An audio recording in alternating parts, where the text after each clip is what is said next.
Your gaze bores holes through the sculpture in the mirror. Much as an artist can look upon beauty and see only flaws, you scan your reflection for any imperfections. There must be something, you reason, but no. Your eyelashes are finely curled, your brows plucked. Not a hair is out of place. This ritual has marked the start of your daily routine for 2 painful years? 3? Yet the feeling of contentment dwelling in your finely toned chest is foreign. Today's the day, I'm certain. You know best. She who has spent the last few years fine-tuning yourself to perfectly match your idol. Your idol is the sun setting over the horizon that you have spent the better part of your adult life chasing. You see her flawless form in your dreams. You could trace every delicate curve from memory. She is the platonic ideal of beauty you strive to embody. She is also a porcelain mannequin. You met her the same day you had moved into your partner's place. Your partner was older, wiser, and much, much prettier than you. An impassable gap that no love and radical self-acceptance could ever seem to fill. It was a leap of faith, but you laid your insecurities bare with her that night. With your partner as your witness, you regurgitated your rotted, blackened core. It all came up. Everything you loathed about your body, how you cursed the circumstances of your birth, poisonous envy that hung over your time together, the corners of your partner's lips curled, you dimly recall. Despite the miasma running from your lips and over your crooked, ruined, and inadequate form, muddying the beautiful world around you every time you breathed, she remained and reassured you. You're okay. Shh. It's okay. I used to feel that way too. I love you, and I want to see you get through this. You were skeptical. You'd heard such hollow consolations 100 times. Gets better, I promise. One day you look back and realize you were always beautiful. It was easy for them to say, those beautiful, perfect, prissy whores you used to call your friends. They could never understand. Those around you wrote it off as petty jealousy, impatience, or brainworms, your least favorite descriptor. They proved you right regardless. Missed plans, new partners. It didn't matter what it was. There was always an excuse for them to leave you. Always alone in the end. Never good enough. But she was different. Whilst her natural beauty seemed alienating, certainly she could not understand your plight. You trusted her immeasurably. So when on that fateful day she told you she too once felt this way, the usual snide retorts died on your lips. Really? You breathed, dumbfounded. You couldn't believe the response that left your lips. Surely I'm just setting myself up for the fall. Here come the platitudes, you thought instinctively. But they never came. And I can tell you every grueling thing I did to change it. A wide smile graced her lips as she spoke. You won't get meaningless platitudes from me, love. I'm not like everyone else. I see you. As your partner spoke, she became increasingly animated, suffused with a manic energy you had never seen from her before. It will be arduous and taxing, but together we can achieve your metamorphosis. The long drought had ended. Finally someone who truly understood that vanity and self-importance were noble pursuits. As she paced about manically, you became more enraptured by her and her every movement. She looks like an angel. My angel.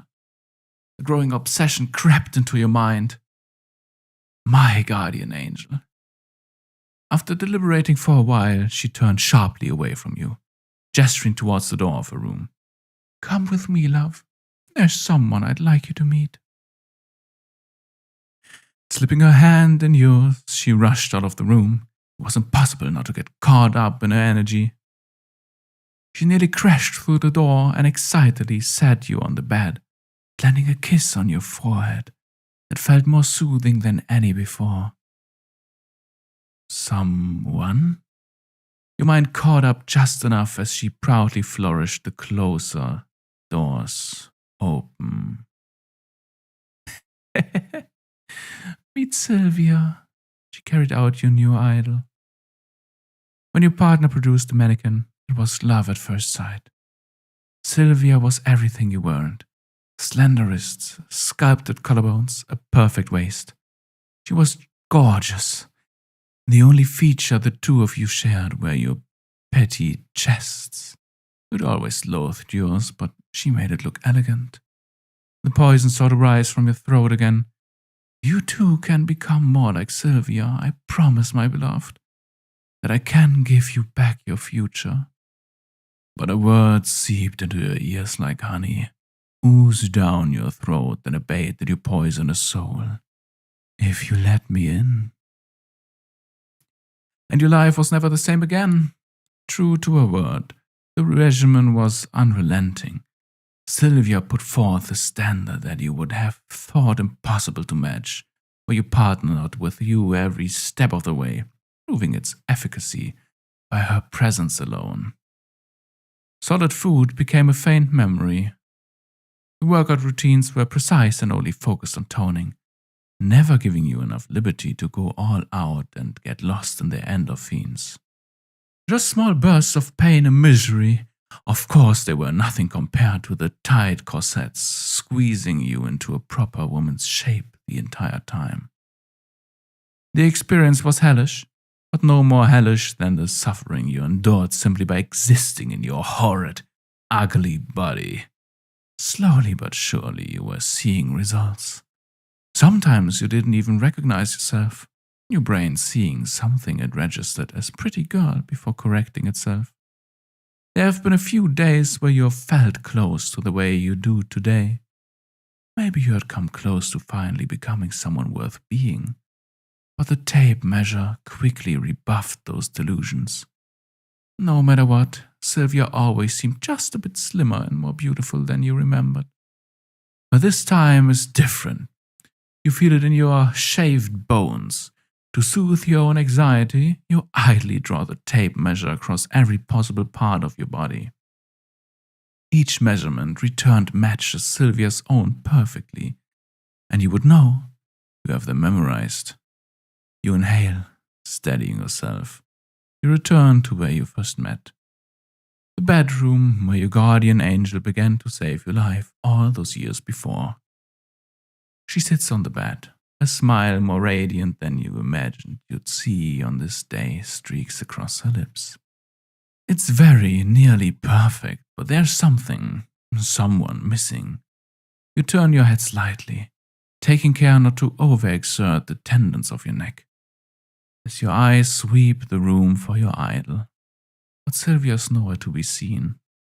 The podium in the center of the room, where she ought to be stood, lies bare. Your partner sits up from the bed, making for the closet. She moves with the same jubilance as the day she promised your salvation.